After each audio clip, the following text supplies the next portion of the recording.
خصاصة ومن يوق شح نفسه فأولئك هم المفلحون. صدق الله العظيم وصدق رسوله النبي الكريم الأمين. الصلاة والسلام عليك يا سيدي يا رسول الله وعلى آلك وأصحابك يا سيدي يا حبيب الله. اللهم نور قلوبنا بالقرآن وزين أخلاقنا بالقرآن ونجنا من النار بالقرآن وأدخلنا في الجنة بالقرآن. مولاي صل وسلم دائما أبدا على حبيبك خير الخلق كلهم.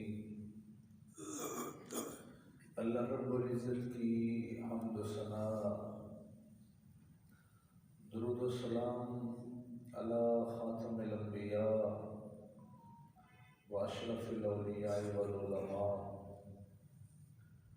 کی بارگاہ بے کس پناہ میں عرض کرنے کے بعد، محترم و محتشم سامعین اکرام، برادران اسلام، السلام علیکم ورحمۃ اللہ وبرکاتہ۔ دو جہاں کے خالق کی عطا کردہ توفیق کے ساتھ آج ہم لوگ یہاں جمع ہوئے جمعۃ المبارک کی مقدس حاضری کے لیے، اللہ ہم سب کی عرض قبول فرمائے۔ اس کی برکت سے اللہ ہم سب کو اپنے خفیہ فیصلوں سے محفوظ اور پناہ عطا فرمائے۔ آج کا جمعۃ المبارک انتہائی اہم اور ضروری کلمات حقہ آپ کے ہاں گوش گزار کرنے کے لیے میں حاضر ہوا۔ حضور سیدنا خلیفہ اول و خلیفۃ المسلمین صدیق اکبر رضی اللہ تعالی عنہ کا اس ماہ جمادی الثانی میں وصال پربلال ہے، تو آپ کی زندگی اور وصال مبارک کے حوالے سے چند گزارشات میں آپ کے سامنے گوش گزار کروں گا۔ بہت سارے پہلے کئی جمعوں میں نے صدیق اکبر رضی اللہ تعالیٰ عنہ کی سیرت اور وصال کے کئی پہلوؤں پر آپ کے سامنے جو ہے وہ گفتگو کی ہے، لیکن آج کے جمعہ میں جس پہلو اور جس ضروری معلومات کے حوالے سے صدیق اکبر رضی اللہ تعالیٰ عنہ کی وصال اور وفات کا اور سیرت کا میں ذکر کروں گا، وہ انتہائی اہم ہے اور اس حوالے سے میں نے پہلے گفتگو نہیں کی ہے۔ اللہ مجھے اور آپ کو کلمات حق کہنے کی توفیق نصیب فرمائے، درست اور صراط مستقیم پر قائم اور استقامت کے ساتھ زندگی گزارنے کی توفیق نصیب فرمائے۔ صدیق اکبر رضی اللہ تعالی عنہ ریاست مدینہ کے پہلے خلیفہ ہیں، اور آپ کا ذاتی اسم گرامی عبداللہ ہے، لقب آپ کا عتیق ہے۔ عتیق کا معنی ہے آزاد آدمی۔ اس لیے آپ کا یہ لقب پڑا تھا کہ حضور اپنی زبان مبارک سے اکثر فرمایا کرتے تھے، جس نے جہنم سے آزاد آدمی کو دیکھنا ہو وہ صدیق اکبر کی زیارت کر لیا کرے۔ اس لیے آپ کا نام تھا عتیق، آزاد شدہ آدمی۔ اور آپ کی عمر مبارک 2 سال اور کچھ ماہ حضور سید الانبیاء صلی اللہ علیہ وسلم سے زیادہ تھی۔ عمر میں آپ بڑے تھے حضور صلی اللہ علیہ وسلم سے۔ بعض دفعہ ایک موقع پر حضور صلی اللہ علیہ وسلم نے پوچھا صدیق اکبر سے، اینا اکبر انا و انت، اے صدیق اکبر آپ بڑے ہیں یا میں بڑا ہوں؟ سوال کچھ انوکھا تھا۔ پھر زبان مبارک بھی کیسی تھی، سوال کرنے والے خود حضور سید الانبیاء کی ذات، بڑے ادب سے زبان کھولنی پڑتی ہے۔ یہ تو آج زبانیں بے لگام ہو گئی. اللہ رسول کے بارے میں بات کرنے سے پہلے ہزاروں گلابوں اور خوشبوؤں سے زبان کو وضو کرانا پڑتا ہے، لیکن آج زبانیں بے لگام ہیں. جس کے منہ میں جو آیا، جیسے آیا، جس انداز میں آیا، اللہ کے بارے میں بھی کہہ رہا ہے، حضور کے بارے میں بھی کہہ رہا ہے، دین اسلام کے بارے میں بھی کہہ رہا ہے. آپ صلی اللہ علیہ وسلم نے فرمایا ایونا اکبر انت و انا و انت، اے صدیق اکبر آپ بڑے ہیں یا میں بڑا؟ تو کہنے لگے، انداز دیکھیے جواب کا اور کلام کا اور مخاطب ہونے کا. کہنے لگے، عرض کرنے لگے صدیق اکبر رضی اللہ تعالی عنہ، کہنے لگے انت اکبر و اکرم منی یا رسول اللہ، اسن منک یا رسول اللہ صلی اللہ علیہ وسلم. یا رسول اللہ بڑے تو آپ ہی ہیں اور سب سے زیادہ عزت دار بھی آپ ہیں، آپ اکبر بھی ہیں، آپ اکرم بھی ہیں، لیکن عمر میں کچھ سال میں آپ سے زیادہ ہوں، عمر میں کچھ سال میں آپ سے زیادہ ہوں، لیکن بڑے تو آپ ہی ہیں، اکرم تو آپ ہی ہیں.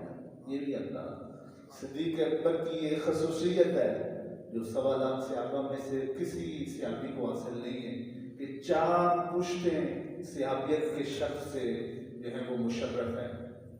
آپ خود بھی صحابی تھے، آپ کے باپ ابو قحافہ بھی صحابی تھے، آپ کے بیٹے بھی صحابی تھے عبد الرحمن، اور آپ کے پوتے بھی صحابی تھے. 4 پشتیں صحابیت کے شخص سے مشرف ہیں.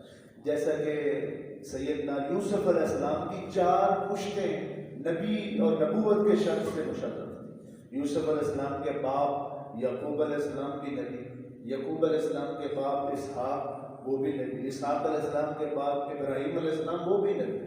4 پشتیں نبوت کے شخص سے مشرف. اسی طرح سیدنا صدیق اکبر کی 4 پشتیں نبوت کے شخص سے مشرف رہی. اور آپ 2 سال 3 ماہ اور 10 دن خلیفہ رہے ہیں. 2 سال 3 ماہ اور 10 دن خلیفہ خلافت کا دور ہے آپ کا. اور 63 برس کی عمر میں آپ کا وصال مبارک ہوا ہے. یہ قمری کیلنڈر کی میں جو ہے وہ تاریخ کے حساب سے بتا رہا ہوں. اگر آپ انگلش اور عیسوی کیلنڈر کے حساب سے 61 سال کی عمر میں آپ کا وصال ہوا ہے، اور قمری حساب سے ہجری جس کو آپ کہہ سکتے ہیں تو آپ کا وصال مبارک 63 برس کی عمر میں. ویسے بھی 63 برس ہو قمری اعتبار سے یا عیسوی کیلنڈر سے 61 برس ہو، انسان کی مسنون عمر، سنت عمر وہ اتنی ہے. انسان کی مسنون اور سنت، ہر انسان کی مسنون عمر اور سنت زندگی کتنی ہے؟ 63 برس. حضور کی عمر مبارک 63 برس. صدیق اکبر رضی اللہ تعالیٰ عنہ کی عمر مبارک 63 برس. عمر فاروق رضی اللہ تعالیٰ عنہ کی عمر 63 برس. حضرت علی رضی اللہ تعالیٰ عنہ کی عمر مبارک 63 برس. ہاں، حضرت عثمان غنی رضی اللہ تعالیٰ عنہ کی عمر 80 برس ہوئی، 80 برس ہوئی. اسی طرح بر صغیر میں جن لوگوں اور ہستیوں کی وجہ سے اسلام آیا، شیخ مجدد الفسانی رضی اللہ تعالیٰ عنہ کی عمر مبارک جو ہے وہ 63 برس. شاہ ولی اللہ محدث دہلوی رحمۃ اللہ علیہ کی عمر مبارک 63 برس. ہاں، شیخ عبد الحق محدث دہلوی رحمۃ اللہ علیہ کی عمر 80 برس ہوئی. مسنون عمر 63 برس ہے. اس سے زیادہ جو ہے وہ اس کی طرف سے مہلت ہے، اس کی طرف سے بونس ہے، آپ کو دے دیا گیا ہے. اب آپ نے جو کرنا ہے وہ 60 سال سے اوپر گیا تو وہ بونس ہے، وہ مہلت ہے. آج ہے کل ہے، آج ہے کل ہے، سنت عمر ختم ہوگی سب سے. خیر، یہ تو جب آپ کا وصال ہوا تو اس وقت آپ کی عمر مبارک جو تھی وہ 63 برس تھی، اور آپ بیمار رہے. وقت آخر میں جب وصال شریف ہوا تو وصال سے پہلے کافی دن آپ بیمار رہے، اور اس کے بعد آپ کا وصال ہوا. اور وصال سے پہلے بیمار ہونا یہ بھی مسنون ہے. سید الانبیاء صلی اللہ علیہ وسلم تقریباً 2 ہفتے علالت ایام میں رہنے کے بعد اپنے خالق حقیقی سے جا ملے. عمر فاروق رضی اللہ تعالیٰ عنہ کو آپ پر حملہ ہوا، کچھ دن آپ اس حملے اور زخم کی تاب میں رہے، پھر اللہ کو بیمار ہو. کیونکہ مومن پر جو بھی جسمانی، مالی، معاشی تنگی اور مصیبت آتی ہے اس کے لیے رحمت ہوتی ہے. کیوں؟ اس کے گزشتہ گناہوں کا کفارہ بنتی ہے، اور پھر وہ اس حال میں اللہ کے پاس حاضر ہوتا ہے کہ اللہ کے پاس اس کو جنت دینے کے سوا اور کوئی شے نہیں ہوتی ہے، وہ گناہ پاک ہوتے ہیں اس کے۔ دنیا کی مصیبت کم ہے آخرت کے عذاب اور نار سے، یہ اللہ تعالیٰ کی طرف سے رحمت ہوتی ہے۔ تو آپ بیماری سے پہلے کچھ وصال سے پہلے کچھ عرصہ آپ بیمار رہے، اور سیم دیکھیے کس طرح اتفاق ہے، پیر اور منگل کے درمیانی شب، پیر اور منگل کے درمیانی شب جس کو آپ پیر بھی کہہ سکتے ہیں، آپ کا وصال مبارک ہوا، اور مغرب اور عشاء کی نماز کے درمیان میں آپ کا وصال ہوا۔ سید الانبیاء صلی اللہ علیہ وسلم کا وصال مبارک بھی پیر کو ہے، ابوبکر صدیق رضی اللہ تعالیٰ عنہ کا وصال مبارک بھی پیر، مغرب اور عشاء کی درمیان جو نماز تھی اس میں آپ کا جو ہے وہ وصال ہوا۔ اور وصال سے پہلے جب آپ کا وصال مبارک ہو گیا تو اس چارپائی پہ آپ کا جنازہ اٹھایا گیا جس چارپائی پہ سید الانبیاء صلی اللہ علیہ وسلم کا جسد اقدس ایک جگہ سے دوسری جگہ انتقال کے لیے رکھا گیا تھا، اسی چارپائی حضرت صدیق اکبر رضی اللہ۔ اور سید الانبیاء صلی اللہ علیہ وسلم کا جو منبر شریف ہے وہ اس اور آپ کے روضہ مبارک کے درمیان کی جگہ ہے، روضہ اور منبر کے درمیان جس کو جنت کے ریاض الجنہ بھی کہا جاتا ہے، وہاں آپ کا جنازہ رکھ کر آپ کا جنازہ ادا کیا گیا، وہاں پر آپ کا جنازہ جو ہے وہ پڑھا گیا، اور رات کو ہی آپ کو تدفین کر دی گئی تھی۔ پیر منگل کے درمیانی شب آپ کا انتقال ہوا تو رات کو ہی آپ کی تدفین کر دی گئی۔ حضرت سیدنا عمر رضی اللہ تعالیٰ عنہ، حضرت سیدنا عثمان رضی اللہ تعالیٰ عنہ اور دیگر صحابہ نے اپنے ہاتھوں سے آپ کو جو ہے وہ اپنی قبر شریف میں رکھا، اور وہاں پر جو ہے وہ اس کی تدفین کی گئی اس صورت میں۔ اب اس سارے پروسیس سے پہلے جب آپ کا وصال مبارک ہو رہا تھا وہاں پر ایک آپ نے بات فرمائی تھی، وہاں پر آپ کی ایک وصیت تھی، وہ وصیت میرے آج کے خطبہ جمعہ کا سارا لب لباب اور خلاصہ ہے اور وہی موضوع ہے۔ اور وہ وصیت کیا تھی، وہ والا ماحول کیسا تھا جب آپ کا وصال مبارک ہو رہا تھا؟ تو ان میں سے ایک بات تو یہ تھی ضمن جو میں عرض کر رہا ہوں، کسی نے آ کے کہا حضرت آپ کافی عرصے سے علیل ہیں تو کیوں نہ ہو کوئی اچھا سا طبیب بلا کے آپ کی طبیعت چیک کرا لی جائے، معائنہ کروا لیا جائے۔ تو آپ فرمانے لگے طبیب نے مجھے چیک کیا ہے، طبیب نے میرا معائنہ کیا ہے، اور معائنہ کرنے کے بعد طبیب نے مجھے کہا ہے انی فعال لما یرید، جو میں چاہتا ہوں وہی کرتا ہوں۔ میرا وہ طبیب اس نے معائنہ کر لیا ہے، اور اس کے بعد اس نے ریٹن مجھے یہ بتا دیا، یہ میں نے قرآن کی آیت پڑھی ہے وَإِنِّي فَعَالٌ لِمَا يُرِيدُ، کہ جو وہ چاہتا ہے وہ وہی کرتا ہے۔ طبیب کی بات تو یہاں ختم ہو گئی۔ سیدہ عائشہ صدیقہ رضی اللہ تعالیٰ عنہ فرماتی ہیں وصال پر ملال کے وقت میں قریب بیٹھی ہوئی تھی، میرے والد گرامی نے فرمایا اے عائشہ آپ نے ایک چادر باندھی ہوئی تھی، تہبند جس کو کہتے ہیں، تہبند باندھا ہوا تھا چادر، اور آپ نے فرمایا اشارہ کیا، عائشہ فرماتی ہیں صدیق اکبر نے اشارہ کیا کہ بیٹی یہ جو میری چادر دیکھ رہی ہو نا، یہ جو میں نے تہبند کے طور پہ باندھی ہوئی ہے، اس میرے دنیا سے جانے کے بعد اسی کو دھو کر میرا جو ہے وہ کفن بنا لینا، اور ساتھ 2 چادریں اور ملا لینا، 2 چادریں آپ نہیں لیں گے، تیسری چادر جو ہے آپ اسی کو استعمال کر لینا تاکہ تیسری نہ لینی پڑے۔ اب یہاں پر رک کر میں ایک ضمن آپ سے گزارش کرنا چاہتا ہوں، ایک معلومات دینا چاہتا ہوں۔ فوت ہونے سے پہلے اپنے کفن کا اہتمام کرنا یہ بھی جائز ہے۔ فوت ہونے سے پہلے فوت ہونے والا شخص اگر اپنے کفن کا اہتمام کر کے جاتا ہے تو وہ بھی مسنون ہے، جائز ہے۔ مثلا کوئی عرب سے خانہ کعبہ مدینہ منورہ سے تبرکاً کوئی کفن لے کر آتا ہے، اس نے رکھا ہوا ہے کہ یہ میرا کفن، کسی طرح کا بھی کوئی خاص کپڑا اپنے کفن کے لیے مرنے سے پہلے اس کی وصیت کر جانا، اس کا اہتمام کر جانا، یہ جائز بھی ہے، شریعت کے مطابق ہے۔ بلکہ اس مسئلے کو جو میں نے آپ کو بتایا ہے ایک اور انداز میں دیکھیے، صحابی فرماتے ہیں حضور کی مجلس لگی ہوئی تھی، ہم لوگ بیٹھے ہوئے تھے، حضور جلوہ فرما تھے، ایک عورت آئی آپ صلی اللہ علیہ وسلم کے پاس، خاتون تھی، کہنے لگی یا رسول اللہ صلی اللہ علیہ وسلم میں نے آپ کے لیے ہدیۃً تحفۃً کوئی چیز پیش کرنی ہے، تو آپ نے فرمایا ضرور لاؤ۔ عورت نے اپنا جو ڈبہ تھا، باکس تھا، جو بھی چیز تھی چھپا کے لائی تھی، اس کو کھولا تو اس میں ایک چادر تھی جو کہ منقش تھی، اس کی کنارے جو ہیں ان پر کڑھائی ہوئی تھی، چادر تھی اور ان کے کناروں پر کڑھائی ہوئی تھی، اور کہنے لگی کہ یہ کپڑا یمن سے آیا ہے، بڑا اعلیٰ کپڑا ہے، میں نے اپنے ہاتھوں سے اس پر کڑھائی کی ہے اور تحفتاً میں آپ کی بارگاہ میں لائی ہوں، ضرور قبول فرمانا۔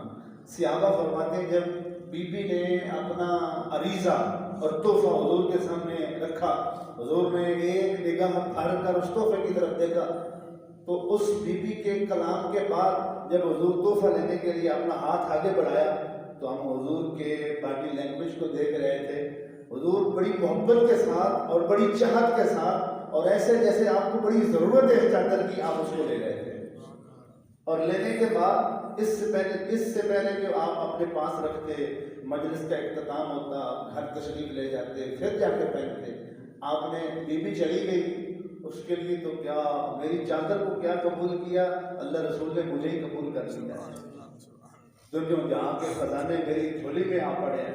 حضور کو اتنی پسند آئی، اتنی پسند آئی، مجلس کے ختم ہونے کا انتظار نہیں کیا، آپ صحابی فرماتے ہیں حضور فوراً اٹھ کے اپنے حجرہ مبارک میں چلے گئے اور جا کے پہلے والی چادر مبارک کو اتارا اور اس چادر کو زیب تن کیا، تہمت کے طور پر باندھا، اور آپ تشریف لائے اور مسکراتے ہوئے حجرے سے وہی چادر باندھی ہوئی تھی باہر آ رہے تھے، اور ہم نے جب اس چادر کے ساتھ حضور کو دیکھا تو ہمارے زبانوں سے بے ساختہ نکل پڑا، یا رسول اللہ آپ کو بہت اچھی لگ رہی ہے، یا رسول اللہ آپ کو بہت اچھی لگ رہی ہے، اور یہ چادر باندھ کے آپ تشریف لائے، ہر بندہ چادر کی تعریف کرنے لگا، ہماری مجلس میں بیٹھا ہوا ایک شخص کہنے لگے یا رسول اللہ صلی اللہ علیہ وسلم آپ کی چادر بہت اچھی لگ رہی ہے، اگر آپ کرم نوازی فرمائیں تو تحفتاً یہ مجھے عطا فرمائیں۔ کیسے کیسے موڑ آتے ہیں، کیسے کیسے باتوں کا رخ تبدیل ہوتا ہے، پل میں کیا تھا، پل میں کیا ہو گیا۔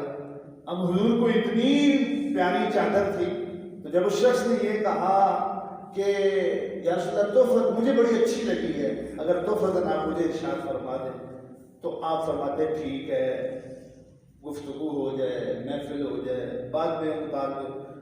جس طرح پہلے چاہت کے ساتھ آپ گھر گئے تھے، اسی چاہت کے ساتھ گفتگو کیے بغیر پھر گھر چلے گئے اور اس چادر کو اتارا، پہلے والی چادر کو زیب تن فرمایا اور اس کو بڑے اچھے انداز میں لا کے اس کو پیش کر دیا۔ صحابی فرماتے ہیں ہم بڑا اس کو کوس رہے تھے، جس نے یہ چادر کے لیے مانگا تھا اور سوال کیا تھا، ہم اس کو بڑا کوس رہے تھے، نظروں سے بھی لفظوں سے بھی۔ یار تجھے پتہ تو ہے کہ حضور سے جب بھی سوال کیا جاتا ہے آپ خالی نہیں موڑتے، ارادہ نہیں فرماتے، یہ جانتے ہوئے بھی تو پوچھ رہا ہے اور سوال کر رہا ہے، حالانکہ حضور کو پتہ ہے کہ یہ چادر پسند تھی اور آپ کتنی شوق سے پہن کر آئے، اس کے باوجود تو ایسی بات کہہ دی اور سوال کر لیا۔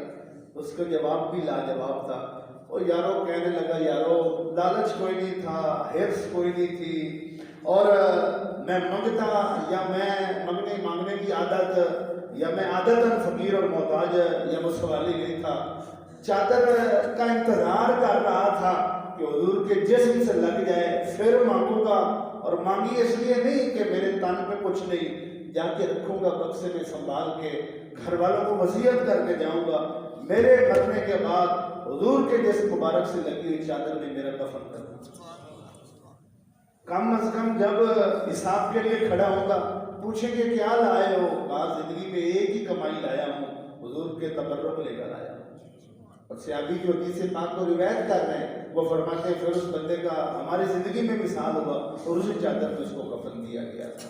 یہ دلیل ہے اور مثال ہے اس بات پر کہ زندگی میں اپنے کفن کا اہتمام کرنا، زندگی میں اس کو خاص کر کے جانا، یہ بھی جائز ہے، عین شرع کے مطابق ہے۔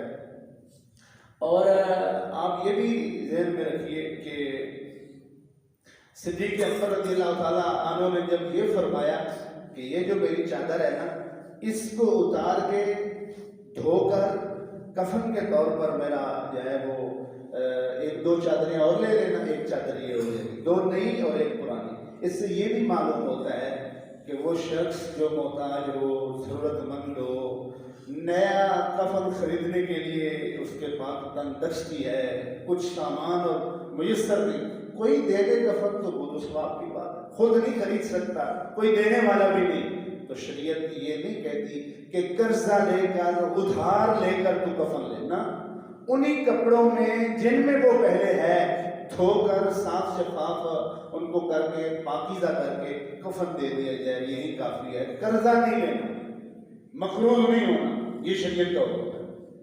بات سمجھ آئے؟ کوئی دے دے کفن تو اس کی ثواب نہیں ہے، اس کے لیے دے گی، لیکن کوئی دیتا بھی نہیں اور خود دینے میں کی حیثیت بھی نہیں ہے تو شریعت کا حکم میں کوئی بات نہیں ہے۔ جو کپڑے ہوتے ہیں نئے ہوں یا پرانے ہوں مٹی نے کھا جانے ہیں، رب کے پاس تو کوئی چیز ان کی نہیں پہنچے گی، لیکن شریعت کا حکم ہے وہ دے۔ میں یہاں بہت درد مندی کے ساتھ آپ لوگوں سے اور معاشرے کا درد رکھتا ہوں، جو اسلام یہ کہتا ہے کہ کسی شخص میں حیثیت نہیں کفن دینے کی، تو وہ اس میت کے مرنے والے کے جو زندگی میں کپڑے پہنتا تھا، جو چادریں، انہی چادروں کو دھو کر ان میں کفن دے دے، قرض نہ لے، ادھار کا بوجھ اپنے سر پہ نہ ڈالے۔ یہ شریعت کہتی ہے، اسلام کہتا ہے۔ شریعت اس کام کو، اس بندے کو اسلام کب اجازت دے گا کہ مرنے کے بعد اس کے کل ساتے چلیسویں ختم دیگیں وہ کرنے کے لیے تو قرض لیتا رہے، لوگوں سے ادھار مانگتا رہے، مرنے والا مر گیا اور یہ قرضے کے بوجھ میں مر رہا ہے، کہاں اسلام کو پسند ہوگا؟ اور میرے بھائی عزیز، وہ کام جو اسلام کو پسند نہیں ہے وہ کر کے پھر کہنا رب اس پر ثواب دے گا، کیسے ثواب کی تو امید رکھ سکتا ہے جو اسلام کو پسند نہیں ہے؟ بات سمجھ آ رہی کہ نہیں آ رہی؟ صدیق اکبر رضی اللہ تعالیٰ عنہ نے فرمایا کہ اسی چادر میں مجھے کفن دینا، دو چادریں اور ایک وجہ تو یہ، اس کی وجہ کیا تھی؟ ایسا کیوں آپ نے فرمایا؟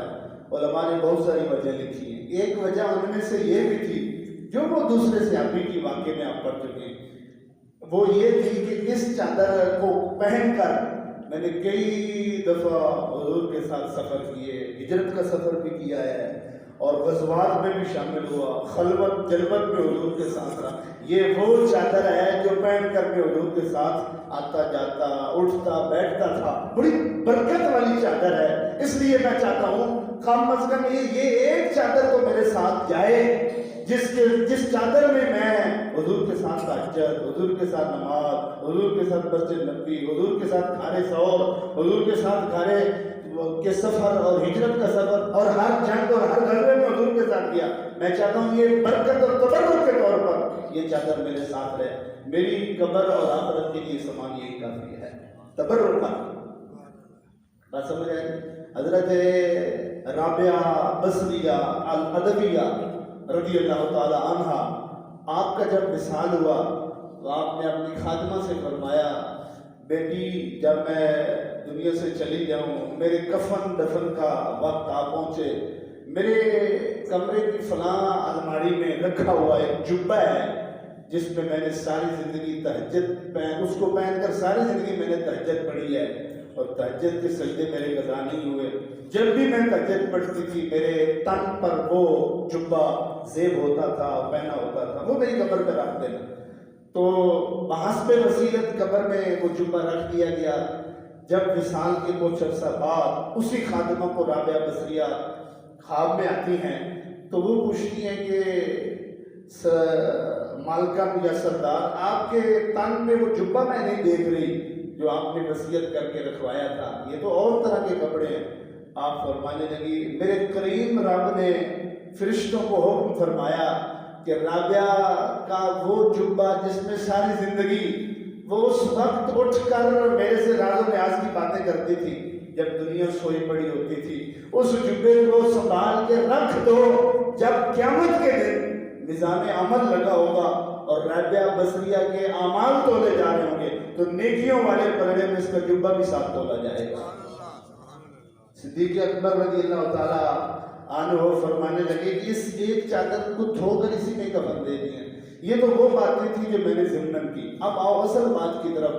حضرت ام المومنین عائشہ تو صدیقہ رضی اللہ تعالیٰ عنہ فرمانے لگی ابا جان نئے کپڑوں میں جو ہے وہ کفن دینے کی ہمارے اندر حیثیت ہے, ہمارے اندر استطاعت ہے, ہم نئے کپڑوں میں آپ کو جو ہے وہ کفن دیں گے. مرد کے لیے 3 کپڑے ہوتے ہیں, عورت کے لیے 5 کپڑے ہوتے ہیں. سید الانبیاء صلی اللہ علیہ وسلم کی ذات بابرکات کو 3 کپڑوں میں جو ہے وہ کفن مبارک دیا گیا.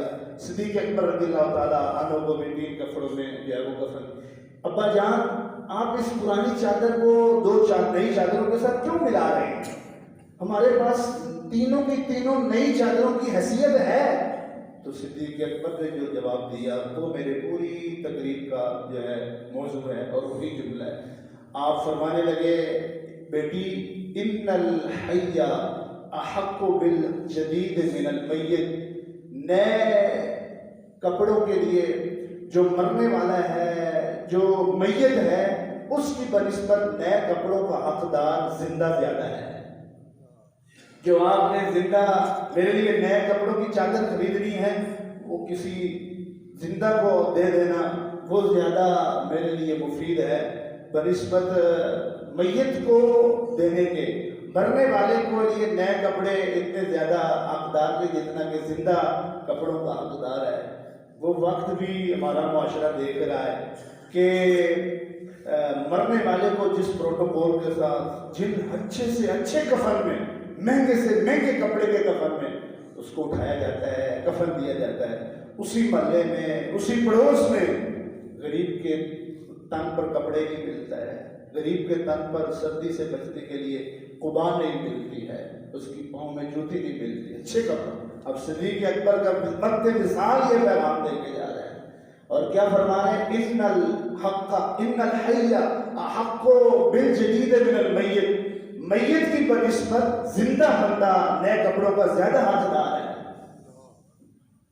اس پیغام, اس کلام سے اور اس فرمان سے ایک پیغام نکلتا ہے, وہ کیا کہ اظہار نفس جس کو کہا جاتا ہے, خود اب دوسروں کو اپنے اوپر ترجیح دو, دوسروں کی ضرورتوں کو, دوسروں کی مجبوریوں کو, دوسروں کے حالات کو اپنے اوپر ترجیح دو. خود کو دوسرے کے اوپر ترجیح نہ دو, خود کو دوسروں کے اوپر جو ہے وہ نہ سوال کرو. اپنے پیٹ کو بھرنے کے لیے لوگوں کے بچوں اور لوگوں کے منہ سے رزق کے لقمے مت چھینو.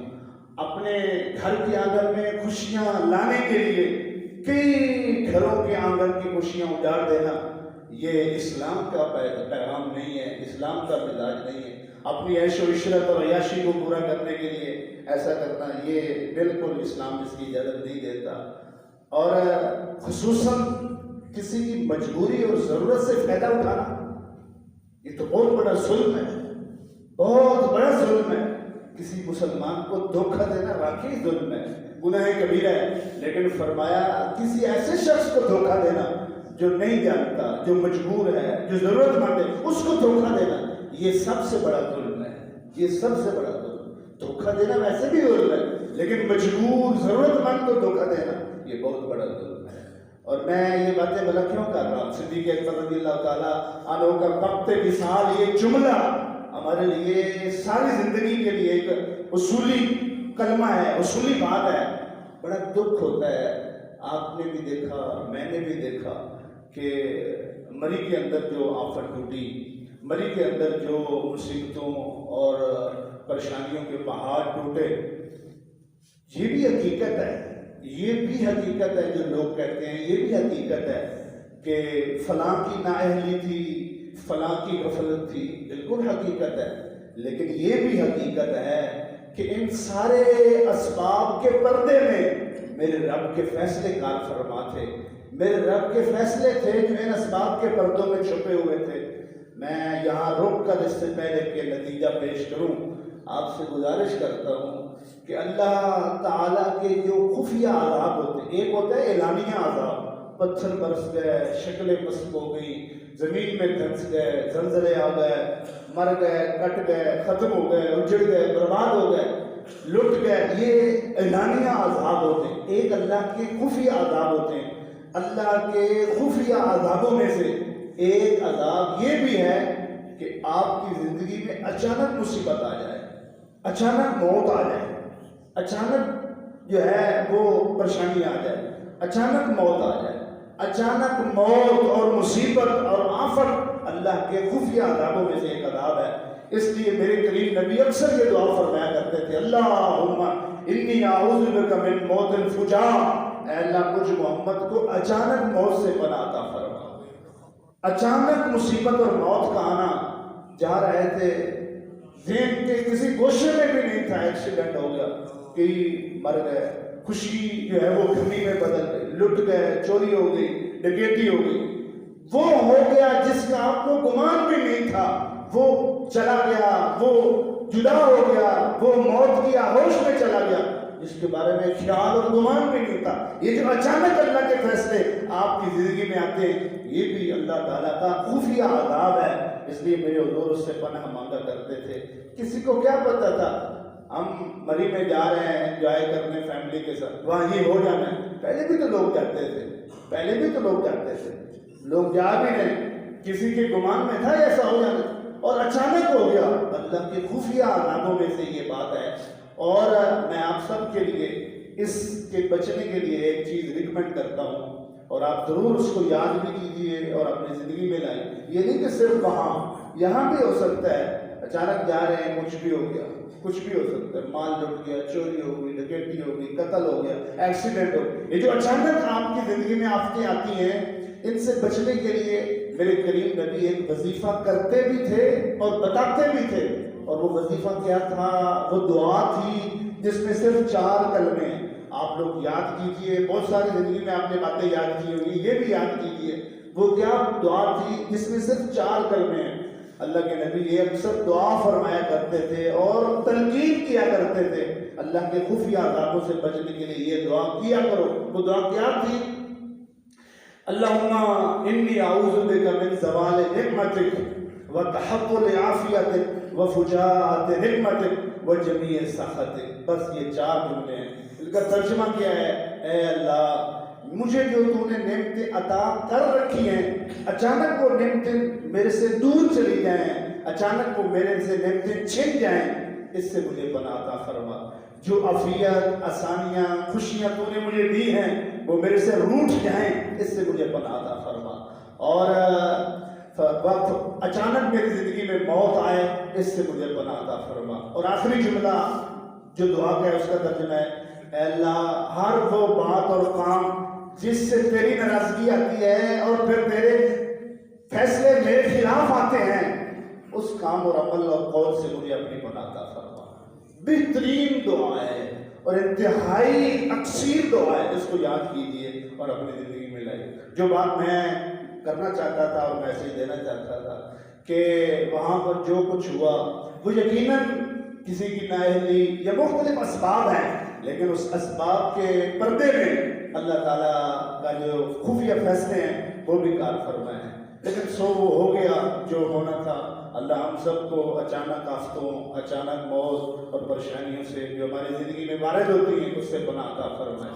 لیکن دکھ ہے مجھے اور ہر دل میں ایمان رکھنے والے شخص کو کہ وہاں پر مصیبت زدہ، مجبور اور ضرورت مند لوگوں کے ساتھ جو مسلمان تھے، ایک مسلمان لوگوں نے کیا کیا، کیا اخلاق اپنایا، کیا رویہ اپنایا، جس سے مسلمان اور اسلام تو دور کی بات ایک انسانیت کا سر بھی شرم سے جھک جاتا ہے۔ ایسا کردار وہاں پر ظاہر ہوا۔ ایک مسلمان کے ساتھ کر رہا ہے، وہ بھی وہ مسلمان جو مصیبت زدہ ہے، جو آفت زدہ ہے، جو مجبور ہے، اس کے ساتھ ایک مسلمان اس طرح کا رویہ اپنا رہا ہے کہ انسانیت کا سر شرم سے جھک جاتا ہے۔ جو کچھ جو ہے وہاں ایک کمرے کا کرایہ 40-50 ہزار کر دیا گیا ایک رات کے لیے۔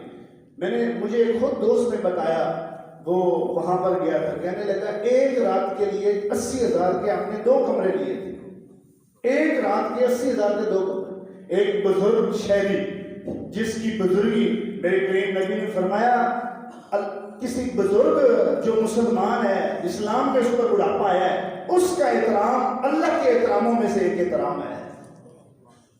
ایک بزرگ شہری ایک ہوٹل والے کے پاس گیا، کہنے لگا مجھے واش روم بہت سخت آیا ہے، مجھے واش روم کرنے دو۔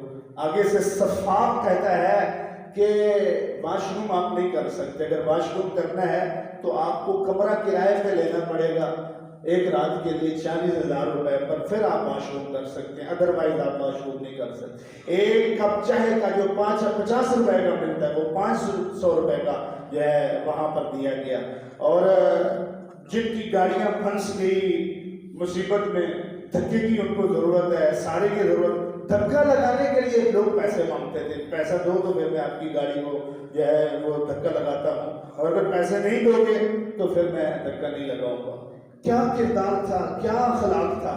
اسلام تو اثار نفسی کا سبق دیتا ہے۔ اثار نفسی کسے کہتے ہیں؟ اثار نفسی یہ کہتے ہیں کہ آپ ایک چیز کے ضرورت مند ہیں، محتاج ہیں، لیکن آپ خود نہیں لیتے، محتاج ہونے کے باوجود آپ دوسرے کو دے دیتے ہیں۔ ایک چیز کے آپ بھی ضرورت مند ہے، دوسرا بھی ضرورت مند ہے، لیکن آپ اپنی ضرورت اور مندی کو، محتاجی کو پیچھے رکھتے ہیں، دوسرے کو ترجیح دیتے ہیں۔ اسلام تو اس چیز کا درس دیتا ہے، اظہار نفسی کا درس دیتا ہے۔ والذین یؤثرون علی انفسہم ولو کان بہم خصاصہ، اللہ فرماتا ہے لوگوں، میرے مومن بندے تو ایسے ہوتے ہیں، خود ضرورت مند ہوتے ہیں لیکن اپنی ضرورتیں پیچھے رکھ دیتے ہیں، لوگوں کی ضرورتیں پوری کرتے رہ جاتے ہیں۔ حضور نے فرمایا افضل صدقہ وہ ہے جو وہ شخص کرے جس کے پاس مال کم ہے، کم مال والا بندہ صدقہ کر رہا ہے، خود محتاج ہے لیکن صدقہ کر رہا ہے دوسرے کی ضرورت کے پیش نظر، یہ افضل صدقہ آپ صلی اللہ علیہ وسلم نے فرمایا۔ اور آپ دیکھیے 15 ہجری میں عمر فاروق رضی اللہ تعالیٰ عنہ کے دور خلافت میں جنگ یرموک ہوئی تھی، جس میں سپہ سالار مسلمانوں کی طرف سے خالد بن ولید تھے، رومن امپائر کے خلاف یہ جنگ لڑی گئی تھی، اور اس جنگ میں تقریباً جو ہے وہ 400 یا 500 مسلمان جو ہے وہ شہید ہوئے تھے، اور 45% جو 45% کافر تھے وہ مارے گئے۔ جنگ کے اختتام کے بعد حضرت حذیفہ العدوی آپ فرماتے ہیں 400-500 بندہ جو مسلمان تھے ان کی جو ہیں وہ لاشیں اور میتیں پڑی ہوئی تھی۔ میرے چچا، یہ حذیفہ العدوی کے چچا تھے ابو جہل، یہ ابو جہل کا بھتیجا ہے، مسلمان ہے، ابو جہل کا بھتیجا۔ کہنے لگا میرے جو چچا تھے یعنی ابو جہل جو تھا اس کا بیٹا اکرمہ صحابی ہے، ابو جہل کا بیٹا اکرمہ صحابی ہے، وہ بھی اس جنگ میں شریک تھا۔ یہ کہنے لگا کہ میرا جو چچا کا بیٹا ہے یعنی اب اکرمہ، میں اس کو ڈھونڈنے کے لیے کہ کہیں وہ مجھے مل جائیں، میتوں میں پڑے ہوئے، ہو سکتا ہے ان میں کوئی رب کی حیات باقی ہو، میں ان کا علاج فوراً لے کے جاؤں، پانی پیش کروں، میرے پاس تھوڑا سا پانی بھی تھا، شاید وہ بچ جائیں۔ میں ان میتوں اور لاشوں میں ان کو ڈھونڈ رہا تھا، اچانک وہ مجھے مل گئے، اکرمہ صحابی مل گئے۔ حضرت حذیفہ فرماتے ہیں تو جب میں ان کے پاس پہنچا، جسم زخموں سے چور چور ہے، کچھ ہوش نہیں ہے، اور جب میں ان کے پاس پہنچا تو میں نے اپنا تعارف کرایا اور پانی پیش کیا۔ اس سے پہلے کہ پانی میں پیش کر رہا تھا اور ان کے منہ میں جاتا، قریب پڑے ایک شخص نے کہا آہ، یعنی وہ کرانے لگا، تو اکرمہ کی منہ پہ پانی کا جو برتن جھک چکا تھا، اس کی زندگی کو بچانے کے لیے آپ نے ایسے کر دیا اور کہنے لگے وہ جو قریب پڑا بندہ کہہ رہا ہے نا پہلے اس کو پلا کے آؤ۔ میں وہ پانی کی مشق لے کر جب اس کے پاس پہنچا تو وہ حارث بن شام، مکہ کا سردار تھا، مسلمان تھا، اس کے پاس پہنچا۔ جب میں اس کو پانی پلانے لگا اور مشق کا منہ اس کے منہ پر چھپ چکا تھا، اس کے منہ میں زندگی ڈالنے کے لیے، لوٹانے کے لیے، تو تھوڑے فاصلے پر ایک شخص کے کرانے کی آواز آئی، تو حضرت حارث بن شام کہنے لگے او میرے بھائی جی جو آواز آئی پہلے اس کو پلا کے آؤ۔